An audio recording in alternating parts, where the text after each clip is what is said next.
नमस्कार दोस्तों। तुवर, अरहर की कीमतों में भारी गिरावट देखी जा रही है। घरेलू फसल की जोरदार आवक और विदेशी आयात जारी रहने से भाव न्यूनतम समर्थन मूल्य (MSP) से नीचे चला गया है।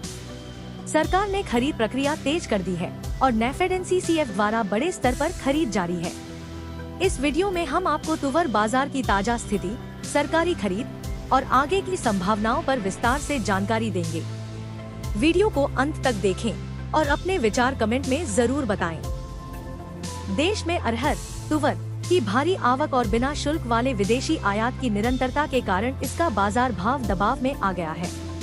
मौजूदा स्थिति में तुवर की कीमतें न्यूनतम समर्थन मूल्य (MSP) से नीचे लुढ़क चुकी हैं, जिससे केंद्र सरकार की मूल्य समर्थन योजना (PSS) के तहत सरकारी खरीद में तेजी आई है।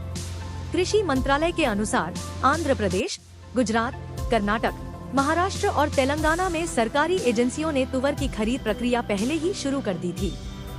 11 मार्च तक इन राज्यों में कुल 1.31 लाख टन तुवर खरीदी जा चुकी थी, जिससे लगभग 89,219 किसानों को सीधा लाभ मिला।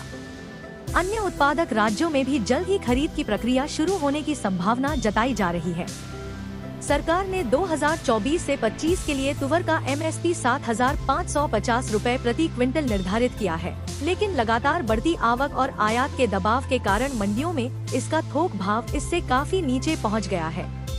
प्रमुख उत्पादक राज्यों की थोक मंडियों में इस दलहन का मॉडल मूल्य वर्तमान में 4,950 से 7,600 रुपए प्रति क्विंटल के बीच बना हुआ है।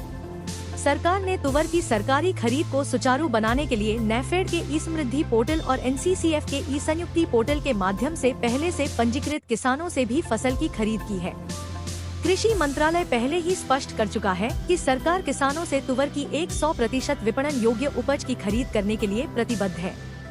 नेफेड और NCCF द्वारा संचालित खरीद केंद्रों पर जो भी तुवर पहुँचेगा, उसकी पूरी खरीद की जाएगी।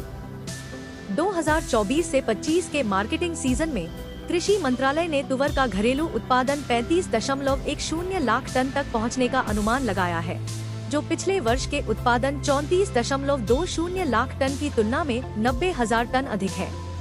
हालांकि उद्योग और व्यापार जगत के विशेषज्ञों का मानना है कि वास्तविक उत्पादन सरकारी आंकड़ों से 2 से 3 लाख टन अधिक हो सकता है। इसके साथ ही केंद्र सरकार ने तुवर के आयात को लेकर एक बड़ा फैसला लेते हुए इसके शुल्क मुक्त आयात की समय सीमा को 31 मार्च 2026 तक बढ़ा दिया है। इसका मतलब है कि म्यांमार और अफ्रीकी देशों से तुवर का आयात लगातार जारी रहेगा, जिससे घरेलू बाजार पर दबाव बना रह सकता है। कृषि मंत्रालय ने मौजूदा सीजन में मूल्य समर्थन योजना (PSS) के तहत अब तक 13.22 लाख टन तुवर, 9.40 लाख टन मसूर और 1.35 लाख टन उड़द की खरीद को स्वीकृति दी है। तुवर की कीमतों में गिरावट और सरकार की खरीद नीति पर व्यापारियों और किसानों की नजरें टिकी हुई हैं। क्या सरकारी खरीद बढ़ने से भाव में स्थिरता आएगी या विदेशी आयात की वजह से तुवर के दाम और गिरेंगे? यह देखना दिलचस्प होगा।